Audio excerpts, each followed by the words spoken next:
Welcome to the F-Bound Podcast. I'm your host, Shannon Schroeder, Executive Function Coach. I help neurodivergent women learn tips and strategies to improve the life skills that will help them be successful.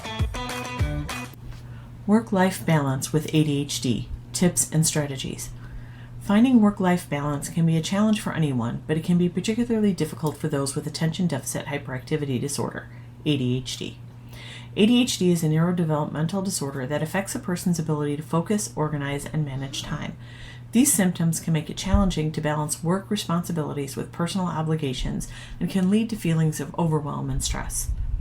If you have ADHD, you may find that your work and personal life often overlap, making it difficult to separate the two. You may struggle with staying on task at work, which can lead to longer work hours and less time for personal activities. Conversely, you may find it challenging to disconnect from work when you're at home, leading to less time for relaxation and self-care. Finding a balance between work and personal life is crucial for your overall well-being, and it's essential to develop strategies that work for you. Understanding ADHD and its impact on work-life balance. ADHD affects your ability to focus, organize, and manage time. As a result, you may struggle with completing tasks, meeting deadlines, and managing your responsibilities. ADHD can impact your work-life balance in several ways. For instance, you may find it difficult to prioritize tasks, manage your time effectively, and stay organized. You may also struggle to stay focused on your work, which can lead to procrastination and missed deadlines. Additionally, you may experience difficulties in social situations, such as communicating effectively with coworkers and managing conflict. To overcome these challenges, you have to understand how ADHD affects your brain and behavior. By learning more about your condition, you can develop strategies to manage your symptoms and improve your work-life balance. Some strategies that may be helpful include creating a daily schedule, breaking tasks down into smaller steps, and using reminder tools. It's important to remember that ADHD is a lifelong condition and there is no cure. However, with the right treatment and support, you can manage your symptoms and achieve your goals. Strategies for time management. Prioritizing tasks. One of the biggest challenges for individuals with ADHD is managing time effectively. To overcome this challenge, you need to prioritize your tasks based on their importance and urgency. This will help you focus on the most important tasks and complete them first. To prioritize tasks, you can use the Eisenhower matrix that categorizes tasks into 4 categories: urgent and important, important but not urgent, urgent but not important, and neither urgent nor important. This matrix will help you identify which tasks require your immediate attention and which can wait. Using calendars and reminders. Another effective strategy for managing your time is to use calendars and reminders. A calendar can help you keep track of your appointments, deadlines, and other important events. You can use a physical calendar or a digital one depending on your preference. The key is to find one that makes sense to your brain. If you feel overwhelmed by looking at all the things you have to do in a week, a daily layout might be better for you because you'll only see one day at a time. If seeing hourly blocks stresses you out, opt for open squares. Reminders can also be helpful, especially if you have trouble remembering important tasks or events. You can set reminders on your phone, computer, or other devices to alert you when it's time to complete a task or attend an appointment. When setting alarms for yourself, first, don't let anyone shame you for having 100 alarms set. Do what works for you. I suggest to use different sounds for different tasks.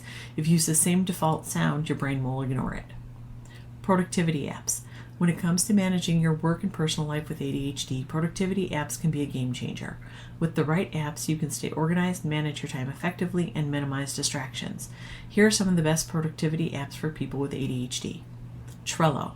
Trello is a project management app that allows you to organize your tasks and projects into boards. You can create cards for each task and move them around as you make progress. This visual approach can be especially helpful for people with ADHD who struggle with organization and focus. Forest. Forest is a unique productivity app that helps you stay focused by planting virtual trees. When you start a task, you plant a tree and it grows as long as you stay focused. If you leave the app or get distracted, the tree dies. This gamified approach can be a fun way to stay motivated and avoid distractions. Freedom. Freedom is an app that blocks sites to keep you on track. You can choose which sites to block and schedule accordingly. It can sync across devices. When you need to be forced to remove distractions, this will do it. Rescue Time. Rescue Time is a time tracking app that helps you understand how you're spending your time. It runs in the background and tracks the apps and websites you use, giving you a detailed report at the end of the day. It also has a site blocker you can use. Creating a supportive work environment.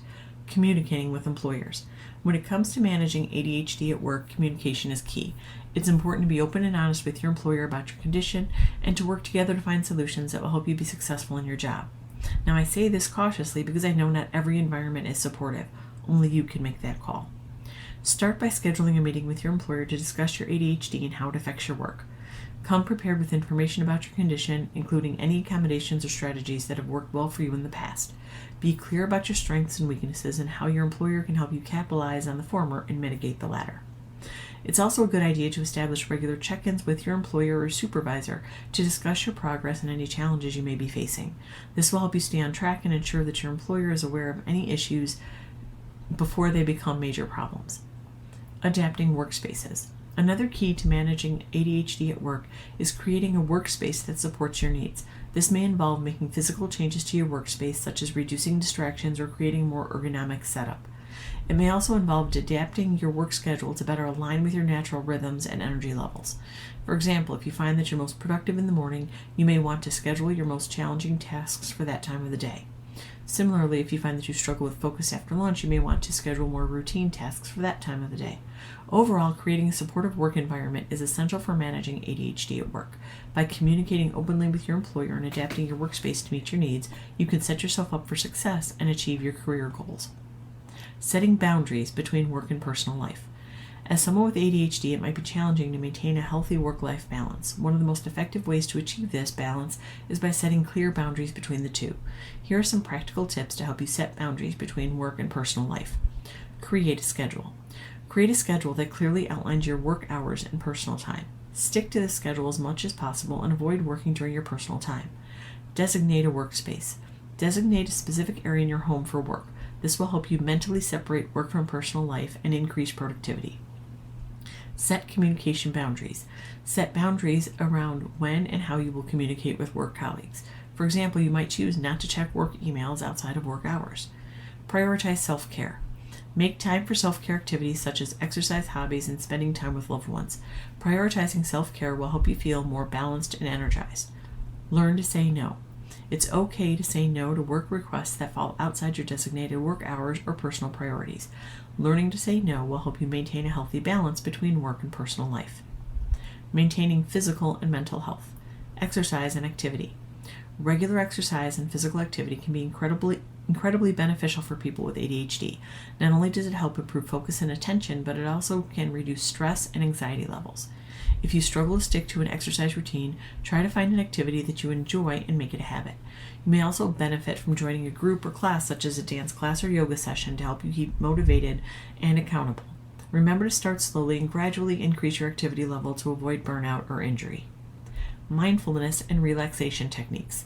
In addition to physical activity, practicing mindfulness and relaxation techniques can also be helpful for managing ADHD symptoms.